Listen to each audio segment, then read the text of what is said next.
कहीं ना कहीं हमारी कम्युनिटी बौद्धिक मानी जाती है और सबसे ज़्यादा शिक्षित मानी जाती है। और शिक्षित होने के कारण कहीं ना कहीं बेरोजगारी का सबसे बड़ा असर हम पर पड़ा। कायस्थ पाठशाला इस पहल को करने जा रहा है कि किसी भी प्रकार का रोजगार, स्वरोजगार या ऐसा कोई भी प्रकल्प जिससे किसी परिवार को चलाने में हम मदद कर सकते हो, हम माध्यम बन सकते हो, तो कायस्थ पाठशाला वो माध्यम बनने को तैयार है, वो प्लेटफॉर्म बनने को तैयार है कि हर युवा, हर महिला और हर परिवार तक उसकी योग्यता के अनुसार उसकी जीविकोपार्जन करने के लिए जो भी हम मदद कर सकते हैं। देखिए, इसमें जो 100 रुपए की सदस्यता, जैसा कि डॉक्टर सुशील सिन्हा जी का इंटरव्यू था और उन्होंने बहुत अच्छी बात कही कि ये जनता की मांग थी, ये डिजायर था। और विगत 20 वर्षों में कहीं ना कहीं पाठशाला में एक रणनीति के तहत सदस्यों की संख्या ना तो बढ़ाई जा रही थी और न ही पारदर्शिता का ध्यान रखा जा रहा था, बल्कि इवन जो आदरणीय परम श्रद्धेय मुंशी काली प्रसाद जी ने जो कॉन्सेप्ट रखा है, जो परिकल्पना काली केपी ट्रस्ट की रखी थी, उसमें पारदर्शिता इतनी थी कि ईच एंड एवरी पॉइंट, हर बिंदु पर पूरे नियम स्पष्ट रूप से हैं जो आज तक क्रियान्वयन में है। मैं बहुत अच्छा मानता हूँ गॉड गिफ्ट के लिए कि कायस्थ पाठशाला को एक ऐसा लिखित संविधान है कि जिसमें हर बारे में, हर चीज के बारे में पूर्णतः स्पष्टता के साथ विवरण है कि कौन इसे करेगा, कैसे ये एग्जीक्यूट होगा। इतना ट्रांसपेरेंट रूल कहीं नहीं मिलेगा आपको। और सबसे अच्छी विशेष बात इस सदस्यता अभियान की ये है कि हम लोग जिस नियत को लेकर के जुड़े हैं, उतरे हैं इस मैदान में, हमारी नीतियां साफ हैं और नीतियों में ये स्पष्ट है कि हम लोग जो इसमें मेन मुद्दा देख रहे हैं कि बेरोजगार कायस्थ को किस तरह से हम लोग उसे रोजगार दें,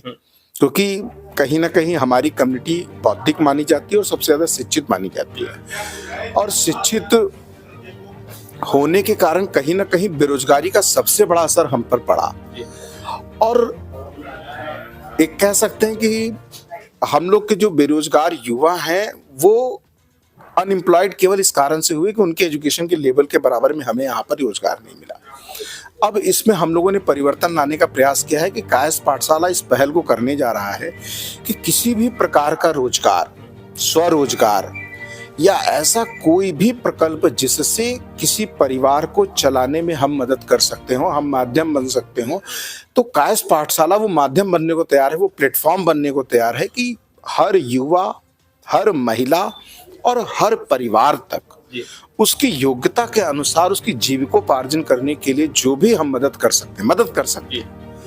इंतजाम नहीं करेंगे, कहीं ना कहीं उसे पहल अपनी तरफ करनी पड़ेगी, उसे आना पड़ेगा, सदस्यता लेनी पड़ेगी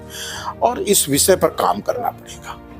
जैसा कि कहा जाता है कि गिव एंड टेक, पहले दो और पहले लो। तो जो लोग सदस्य बन रहे हैं उनसे मेरी एक प्रार्थना और भी है कि केवल सदस्यता ले लेने से आपकी समस्या का समाधान नहीं होगा जब तक आप कायस्थ पाठशाला से जुड़ेंगे नहीं, इसकी चीजों को समझेंगे नहीं, इसके नियमों को समझेंगे नहीं और नियमों के तहत सारी चीजों को करते हुए हमारे सहयोग में आ जाएं आप लोग। और आपने सर एक बात कही कि जब तक आप जुड़ेंगे नहीं तब तक हम आपका सहयोग नहीं कर पाएंगे। क्या कैसे करना है? जो लोग कायस्थ पाठशाला से जुड़ गए हैं उनको क्या कहना चाहेंगे, उनके लिए क्या संदेश देना उनके लिए केवल इतना कहना चाहेंगे कि देखिए, हम लोग एक ऐसा युवा टीम, एक ऐसी चीज बना है, क्योंकि हम लोग अभी तक जो एशिया का सबसे बड़ा ट्रस्ट कहा जाता था, अब हम लोग उसे विश्व के स्तर पर ले जाना चाहते हैं। और ये संख्या चूंकि अभी तक जातीय जनगणना नहीं हुई है तो ये कहना मुश्किल है कि कायस्थ कितने हैं, लेकिन एक लगभग अनुमान जो माना जा रहा है एक बहुत बड़ी हम लोगों के लिए इसलिए होगा क्योंकि कहीं ना कहीं हमारे समाज की तरफ से अगर किसी ने प्रतिनिधित्व नहीं किया तो उसके कारण हम लोग को मदद भी नहीं मिली और कहीं ना कहीं हम लोग एक, आप कह सकते हैं कि उदासीनता के शिकार हुए। अब जब ये संख्या आएगी तो कहीं ना कहीं हम अपनी बात को रखने के लिए हकदार होंगे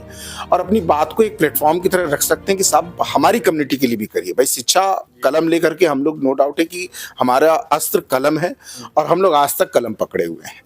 तो बस आपके चैनल के माध्यम से हमारे जो नए युवा हैं, महिलाएं हैं, उन सबसे ये कहना है कि सदस्यता लेने भर से काम नहीं होना है, जुड़ना होगा, संस्था को समझना होगा, हमारे प्रकल्पों को समझना होगा, उनके पास कोई विचार है, कोई सुझाव है, किसी प्रकार की बातें हैं, वो हम तक पहुंचाएं। अब कहीं ना कहीं डॉक्टर सुशील सिन्हा जी की सरकार में एक चीज तो है कि आज जो कायस्थ समाज चाह रहा है वो हो रहा है।